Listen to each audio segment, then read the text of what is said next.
amaat mbégte mbokk yi ñu teewlu sur Sénégal 7 l'actualité à temps réel dellu siwaat fii toog janoo ak yéen ngir waxtaane tolluwaay réew mi ba tax na ñu ngi leen di nuyu ci réew mi ci biti réew fu waay nekk di la jox sa wàccuwaay te di la baalu ak mbégte lee doon si ñun saa su ne di janoo ak yéen ngir waxtaane tolluwaay réew mi comme ni ma ko waxee tey nag ñuy dalal kilifa di wéyjur ci ñun ngeen yàgg ko ràññee ci ay kombaam moom Mame Matar Gueye dikkaat na ngir ñu daal dee faram-fàccee ay tomb yi soxal tolluwaay réew mi alors kilifa gi ñu ngi lay nuyu di la jox sa wàccuwaay mbégte lay doon ci ñun saa su ne di la dal fii ci sa kër Sénégal 7 ngir ñu aborder des questions liées à l'actualité du pays. waaleykum salaam wa rahmatullah.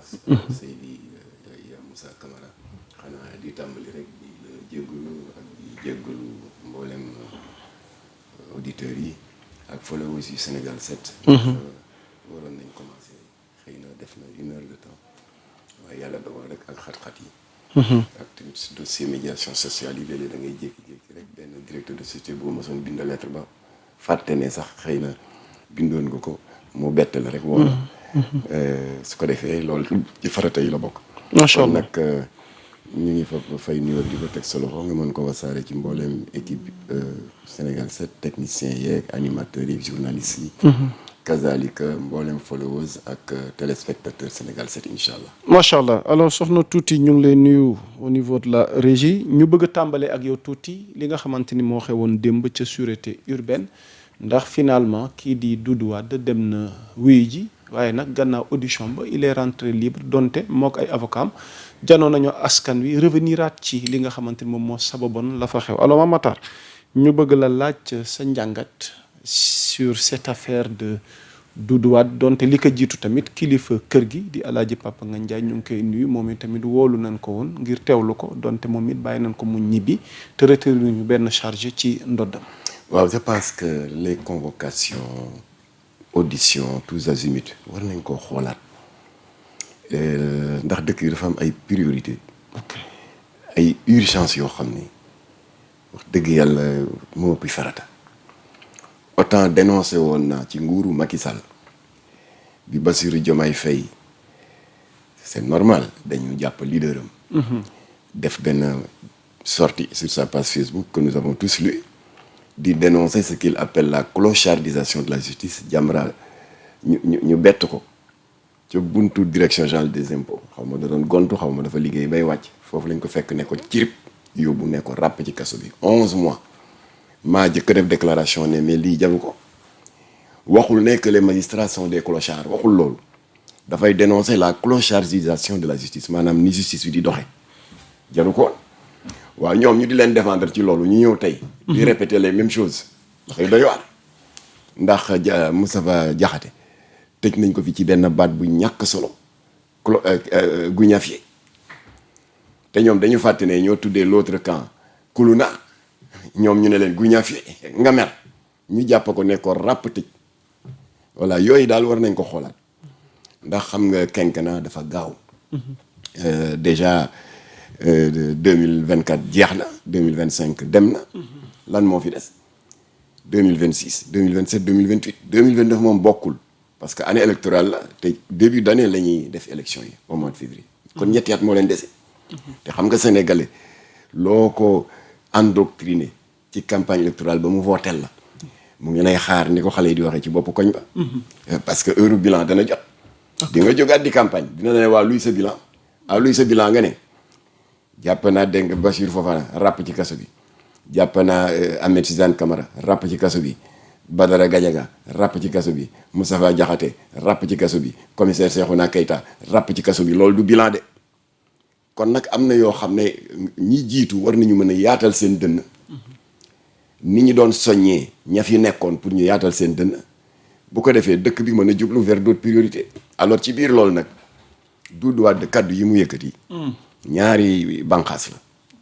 benn bi mooy métaphore bi mu utilisé di wax ne que Sénégal dëkk la boo xam ne bien parti nga xam ne am nañ tous les atouts ba comparé ko sax à un luxueux Boeing 337 waaye malheureusement bu ñu la nee pilote bi kan la ñu ne benn Jakarta man mooy dawal métaphore la man mii defoon naa ko biñ ma doon laaj lan mooy sama xalaat ci alternance bi du 24 mars 2024 ma ne leen benn la ak alternance du 19 mars 2000 biñ fi jëlee Diouf indi fi Wade benn la ak alternance bi amoon le 25 mars 2012 biñ fi jëlee Abdoulaye indi Macky Sall.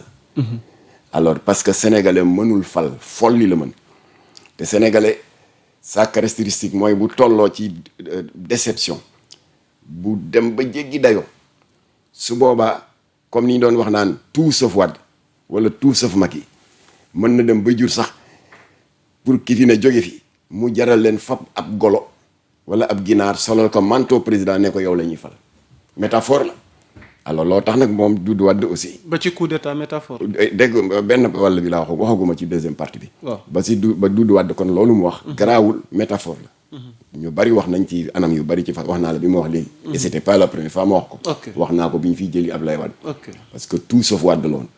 ba ñu fiy jëli Abdou Diouf tout sauf Diouf. kon sénégalais réfléchirul kii ñëw est-ce que dana mën a répondre à leurs vœux et à leurs aspirations déedéet ki fi ne na fi jógee rek. alors. moom tamit loolu la wax ci premier partie waaye li ma d'accordul ak Doudou Wade mooy deuxième kaddu gi mu yëkkati wax ne que dëkk dina toll foo xam ne dégg nga solution bi mooy mën nañ dem sax ba envisager parmi les solutions un coup d'état militaire wala une action militaire quelconque boobu ëpp na parce que cat dafa gaaw te xam nga lu day ni état dégg nga xam ne dafay reposer sur des équilibres très fragiles population bi aussi xel yi yemuñu am na ñoo xam ne boo waxee dara dañ koy jël à la lettre alors kon waruñu fooyee baat yooyu kon ànduñu ci de la même manière que j'avais condamné les propos de Sonko ci benn meeting bu mu defoon daal di ne waaw gis nga jege ñi yore réew mi dégg nga sàcc la ñu def métier la preuve bés bu manifestation amee ba ngeen dajji seen kër yi dem fa ay milliards ngeen fay fekk loolu baaxul maa ngi déggoon sa journaliste sa naataango journaliste c'est le seul d'ailleurs mu di Moustapha Diop contre toute attente moom rek laa gis qu'il s'est inscrit en faux par rapport ak wax yooyu Sonko waxoon parce que c'est une incitation indirecte n'est-ce pas au vandalisme seen kër yi bu ñu ko tojee ay milliards ngeen fay fekk loolu kenn du ko wax Doudou Wade tam warul wax ni que dëkk dina toll foo xam ne dañuy des du ñàkk sax ñu mën a envisager un coup d'état yooyu kenn du ko wax Jamra amul kenn ku fees bëtam pouvoir ba fa nekkoon ak bi fi ne ak yi war a ñëw ëllëg ku ñu gis ne wax nga lu baax lu mën a enrichir le débat démocratique on applaudit des deux mains mais boo waxee safaan ba ñu daal di la ne ñu daal di ci duut baaraam ne lii moom wax la joo xam ne waxuwul voilà. ok alors ñu jàll ci li nga xamante ni soxna tuuti mbirum Mame Mbaye Niang ak Ousmane Sonko s'il n'y a rien à ajouter parce que moom Doudou Wade it génn na wax na. waaw Doudou Wade génn na tamit ñu bëri amal nañ ci seen gis-gis bémol bi mooy li nga expliqué évoqué gi mu évoqué baatu coup d'état. waaw loolu mais souvent aussi pour terminer balaa ñu dugg ci kaw Mame Mbaye Niang ak Ousmane Sonko rebondissement yi ci am yenn propos yi ñuy fustiger aux hommes politiques ba ci ñun ñii sax suñu responsabilité en tant que média ci kàddu yi muy jàll ci suñuy plateau. vous avez été tey jii nii un professionnel de la com. souvent c'est des reproches yi ñuy adressé ne yenn kàddu yi mën naa ñàkk te séntuñu ko ci yenn kilifa yi. waaw je me souviens lorsque le code de la presse était en chantier le ministre de la communication de l'époque Moustapha Guirassy nous avait fait l'honneur ñun la conférence des leaders de la mouvance présidentielle Iba Der Thiam moo ko jiite woon. parce que moo doon suñu benn bokk yaakaar wala bokk suñu Yewwi wala Wallu ñu di ko wax CAP 21 convergence des actions autour du président de la République pour le 21e siècle. alors bi gars yi demee ba ci finalisation bi. ginnaaw bi nga xam ne Moustapha Guirassy en tant que ministre de tutelle taataanoon na xalaat yu bari dafa woote woon nag benn daje bu mag. foofa ca salle de conférence su ministère am. Iba Der avant muy dem comme il a l'habitude de le faire ndax générosité am daf ma woo. ne ma man la ñu invité mais bëgg naa nga ñëw parce que daan na ma associé ci lu bari quoi y compris ses travaux parlementaires. maak jarbaatam Ibrahima Faye. ñu daal di dem ba ma demee maa ngi fa fekk Mamadou Ibra Kane qui était directeur de la RFM fekk fa tamit yeneen i confrères am alors gars yi di xool vraiment les apports extérieurs naka lañ koy insérer. waaye Iba Der tamit dañ ko invité woon parce que moom il n'est pas de la corporation. waaye mën na indi un apport extérieur en tant que observateur extérieur. aspect bii nga wax évoqué woon nañ ko fi c'est-à-dire responsabilité journaliste yi ci espace public bi par rapport ak kaddu ak thème yi ñuy développé. après nag y a eu un débat très long comme que man nag j'ai pas pu assister à la conclusion fa la leen bàyyi dem alors c'est pour dire que lii nga wax c'est très pertinent responsabilité la. ndax du n'importe qui la ñu war a tendre micro. Je ne dis pas que Doudou Wade kenn du ko tendre micro c'est un éminent vétéran n'est-ce pas de l'institution parlementaire. Il a eu à faire plusieurs mandats man mi sax j'ai eu à travailler avec lui wax naa la sànq quand je portais la parole de la mouvance présidentielle moom il portait la parole du groupe parlementaire libéral. léeg-léeg ñu war a aborder telle question moom mu ëpp ma ci xam-xam. balaa maa dem conférence des leaders ma woo ko laaj ko c'est un homme très mesuré waaye comme ni ma ko waxee rek nit rek la. la mu jëkk a wax c'est très philosophique. c'est très instructif et pédagogique. ci affaire Boeing beeg jàkkaartamaan bi. waaye la mu mujj a wax junj waxi coup d'état loolu ànduma ci. comme ni ma ñàkkoon ànd ci li Sonko waxoon ne. boo leen tojee seen kër yi ay milliards ngeen fay fekk wax yooyu waxuwul kon nag de part et d'autre opposition majorité. am na ay moments yoo xam ne il faut savoir raison garder incha allah.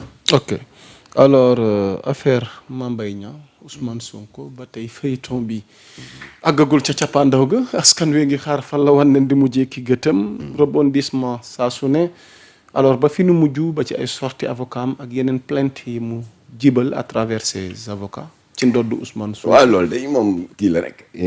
waaw bataille judiciaire bi daal mi ngi dox di wéy. c'est de bonne guerre. voilà ok ñaari mbër bu ñu nekkee ci làmb ji ku nekk ak say feem rek. ndax ku nekk bëgg nga d'une part ñu bañ la roof galgal daaneel la. et d'autre part nga fexe aussi ba reprendre le dessus c'est de bonne guerre. Mame Mbaye Niang aussi est dans ses droits parce que ku ñu tuumaal ne da nga luubal 94 milliards. say mbokk ak say xarit 29 milliards ci Prodac bi waaw. 29 pardon. say